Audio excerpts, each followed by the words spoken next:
Orang yang tidak tahu dalil-dalil keutamaannya biasanya tidak bisa istiqomah karena dia ikut-ikutan orang, sehingga apa yang dia simpulkan menyebabkan perpecahan di kalangan umat. Baca kisah para sahabat, kisah para tabi'in, ini akan menginspirasi. Mengapa? Ar-Rahman 'allamal Qur'an, khalaqal insan,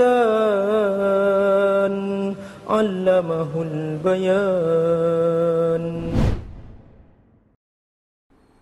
Bagaimana cara istiqomah?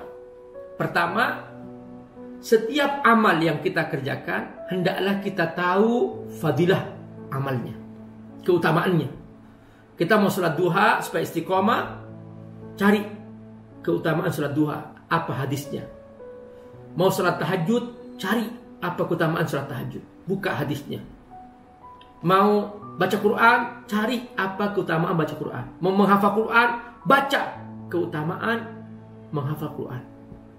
Orang yang tidak tahu dalil-dalil keutamaannya biasanya tidak bisa istiqomah karena dia ikut-ikutan orang atau dia ikut-ikutan tren. Begitu sudah dia habis trennya, dia tinggalkan lagi. Banyak orang, seorang wanita yang dia itu ikut-ikutan tren berjilbab tapi tidak pernah tahu keutamaan jilbab, tidak tahu bagaimana bahayanya orang yang tidak berjilbab, tidak menutup aurat. Maka dia akhirnya begitu melihat bahwa dengan memakai hijab aku banyak masalah, lalu dia tinggalkan hijabnya kembali. Nah itu dia. Karena apa? Tidak tahu keutamaan amal. Yang kedua adalah baca kisah orang-orang soleh. Baca kisah para sahabat, kisah para tabi'in. Ini akan menginspirasi. Mengapa? Karena mereka adalah pribadi-pribadi yang istiqomah. Mereka adalah contoh-contoh ahli surga. Makanya Nabi bersabda, khairul quruni qarni, paling baik zaman-zamanku. Summal ladina yalunahu, kemudian zaman sesudahnya.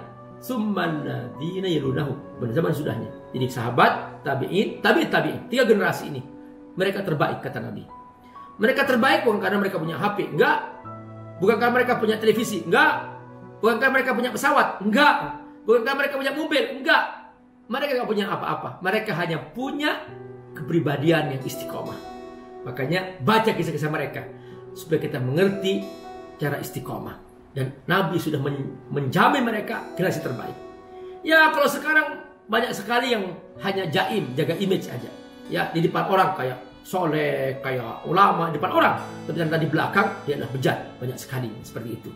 Nah hal-hal semacam ini kita langsung kepada umat terdahulu agar kita lebih berkah. Ulama terdahulu agar kita lebih berkah. Jadi teladan kita adalah mereka yang kata Nabi adalah generasi terbaik.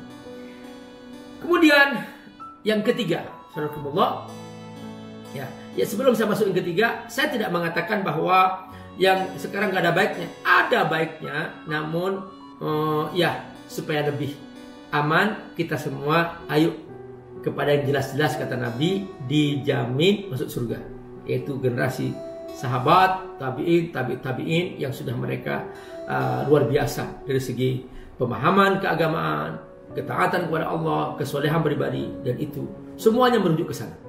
Ya. Kemudian yang ketiga adalah temani ulama. Nah, Nabi dari Allah. Ya, Nabi belajar ilmu dari Allah, dari malaikat Jibril dari Allah. Nah, setelah Nabi, para sahabat belajar ilmu dari Nabi. Setelah para sahabat, tabi'in belajar ilmu dari para sahabat. Setelah para tabi'in belajar ilmu dari para sahabat. Di antara mereka para tabi'in ada 4 ulama yang masyhur. Abu Hanifah, Imam Malik, Imam Syafi'i, dan Imam Hambali. Mereka lah rujukan ilmu fikih kita dan ilmu akidah kita juga. Dan ada juga para ulama lain yang mereka lah merupakan rujukan dalam akidah kita. Nah sekarang kita belajar dari mereka. Banyak para ulama, para ustadz yang mereka menguasai ilmu. Nah kenapa? Jangan sampai kita salah paham. Sebab di dalam kita belajar ilmu, tidak cukup kita hanya tahu ini ayat, ini hadis. Bukan itu. Fikih. Paham dengan benar. Makanya banyak orang terlalu semangat, Quran, hadis, ternyata apa? Yang dia pahami salah. Sehingga apa yang dia simpulkan menyebabkan perpecahan di kalangan umat. Padahal dalam Al-Quran, kita diperintahkan bersatu.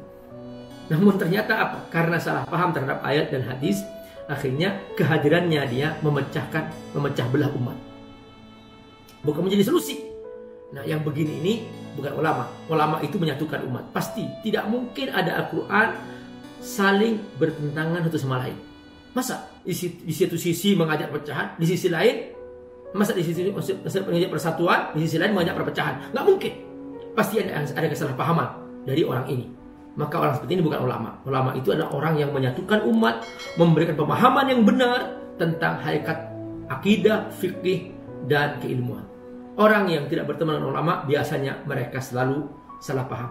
Kasihan semangatnya, tetapi ternyata salah jalan. Nauzubillah min dzalik. Karena itu belajarlah dari para ulama supaya kita menjadi orang yang menyatukan umat dan orang yang menjaga kebersamaan menuju Allah Subhanahu wa taala.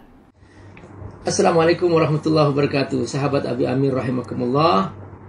Di pesantren Abi Amir, pesantren Fat, ada sejumlah santri yang berdatangan dari berbagai belahan negeri, dari Papua, dari Alor, NTT, ya, dari Sulawesi, dan banyak sekali dari Sumatera. Mereka menghafal Quran dan mereka belajar ilmu syariah.